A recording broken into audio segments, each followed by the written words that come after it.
ہے اچھی جات نہ ملے،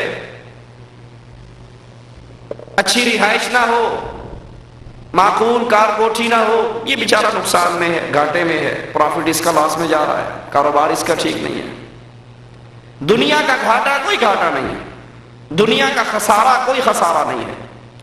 سب سے بڑا خسارہ یہ ہے کہ انسان اللہ کی جنت سے محروم ہو کر جہنم میں چلا جائے۔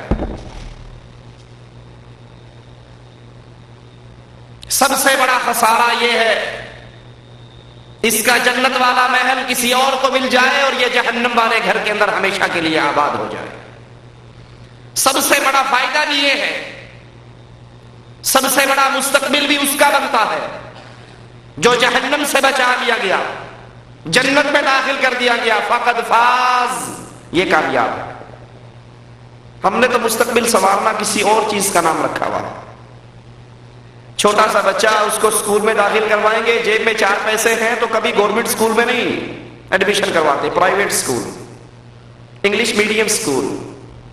5th کر لی ہے، اب اس کے لیے ٹیوٹر کا انتظام ہو جاتا۔ میٹرک اچھے نمبروں سے کر گیا ہے تو FSC کے لیے، میڈیکل کے لیے تیاری شروع ہو جاتی ہے۔ سمجھتے یہ ہے کہ اگر اس کا مستقبل سنوارنا ہے، اس کو میڈیکل ڈاکٹریٹ، اس کو دنیا کے اندر اچھی پوسٹ پہ کھڑا کرنا ہے، اگر یہ ڈاکٹر اور انجینئر بنتا ہے، اگر یہ پروفیسر بنتا ہے، اس کی اچھی جاب لگتی ہے، ہمارے بیٹے کا مستقبل سنور جاتا ہے۔ یہ فکر کرنے والے کہ یہ بیٹے کا مستقبل سنور جائے، یہ دنیا کے اندر اچھی پوسٹ پر آ جائے، کبھی یہ فکر نہیں ہوئی کہ اس بچے کا مستقبل جہنم کی آگ سے بچ کر جنت میں پہنچ جائے، اس کا وہ مستقبل بھی سنور جائے۔ ہم سمجھتے ہیں اچھا مستقبل اسی کا ہے جس کی جیب بھری ہوئی، کار کوٹھی بنگلہ، بیوی بچے، بس مزے ہی مزے۔ لیکن اصل مستقبل کس کا سنورتا ہے؟ جو جہنم کی آگ سے بچ گیا، جو اس آگ سے بچ گیا جس کی دنیا کی آگ کے مقابلے میں 69% شدت اور تیز ہے۔ مستقبل اس کا سنورا جو اس جہنم سے بچ گیا جس کو قابو کرنے کے لیے 70,000 لگامیں ہیں، ایک لگام کو قابو کرنے کے لیے 70,000 فرشتے ہیں۔ جہنم کو 70 لگاموں میں جکڑا ہوا، ایک لگام پر 70,000 فرشتے۔ مستقبل اس کا سنورا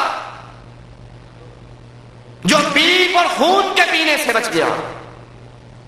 مستقبل اس کا سنورا جس کی یہ نرم چمڑی تپتی ہوئی آگ سے بچ گئی۔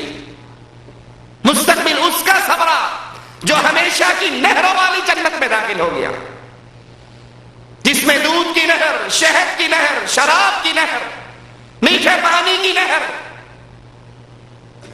مستقبل اس کا سنورا جس کو جنت عطا کر دی گئی کہ رسول اللہ صلی اللہ علیہ وسلم فرماتے ہیں جنت میں ایک بالش کی جگہ، اور ایک حدیث میں جنت میں کوڑا رکھنے کی جگہ دنیا اور دنیا میں جو کچھ ہے سب سے افضل ہے۔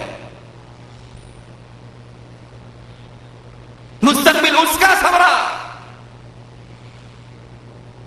جس کو جنت کی نعمتیں ملی کہ رسول اللہ صلی اللہ علیہ وسلم نے فرمایا حور کے سر کا دوپٹہ دنیا مل کر اس کی قیمت ادا نہیں کر سکتی۔ اور گھاٹے میں، خسارے میں وہ ہے وَسِيقَ الَّذِينَ كَفَرُوا إِلَى جَهَنَّمَ زُمَرًا، جس کو قافلہ بنا کر گھیر کر جہنم کی طرف لے جایا جائے گا۔ خسارے میں وہ ہے جس کے لیے آواز پڑے گی خُذُوهُ فَغُلُّوهُ ثُمَّ الْجَحِيمَ صَلُّوهُ ثم في سلسلة ذرعها 70 ذراعا فاسلكوه، پکڑ لو، 70 گز لمبی زنجیروں میں جکڑ لو، اس کے کڑے اس کے پاؤں میں ڈال کر چہرے کے بل گھسیٹ کے اس کو اوندا کر کے جہنم میں پھینک دو۔ خسارے میں وہ ہے، گھاٹے میں وہ ہے، نقصان میں وہ ہے، جہنم کی طرف چلے گا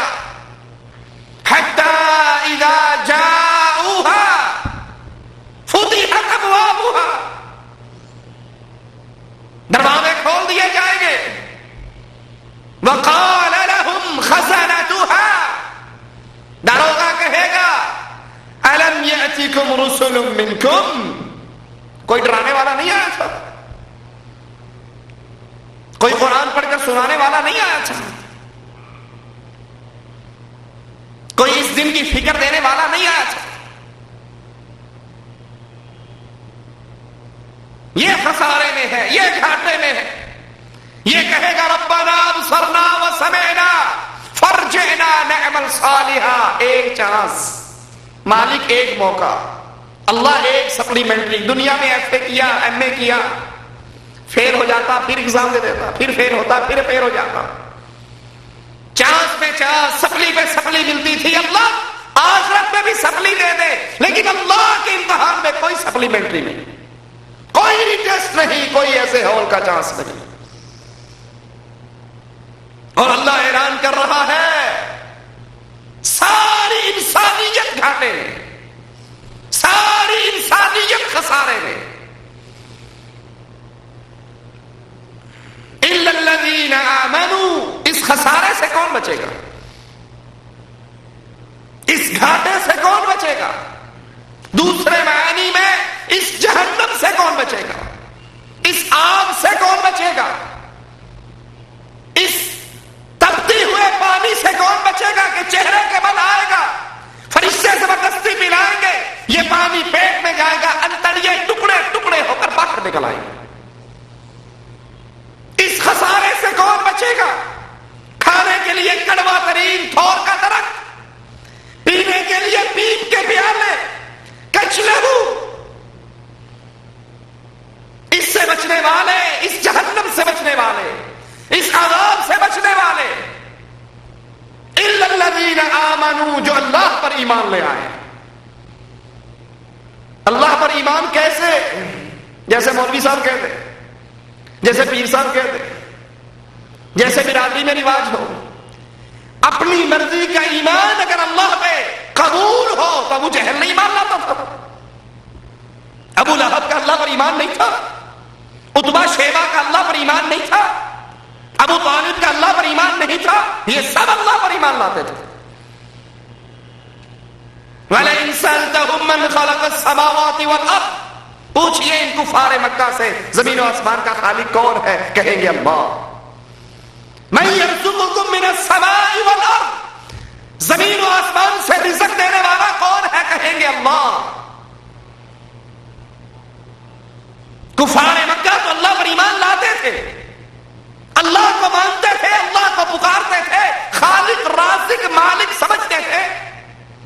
فَإِذَا رَكِبُوا فِي الْفُلْكِ دَعَوُا اللَّهَ، کشتی بھر میں پھنستی، لات و عزا کے پجاری، منات اور حبل کے سامنے رکوع اور سجدے کرنے والے بھول جاتے اور یا رب محمد کی صدائیں لگاتے صلی اللہ علیہ وسلم. کفار مکہ نے اللہ کو مانا، اللہ پر ایمان لائے، لیکن ان کا ایمان قابل قبول نہیں. کیوں؟ انہوں نے ایمان ویسے نہیں لایا جیسے اللہ کو مطلوب ہے. الذین آمنوا، جو اللہ پر ایمان لائے کیسے؟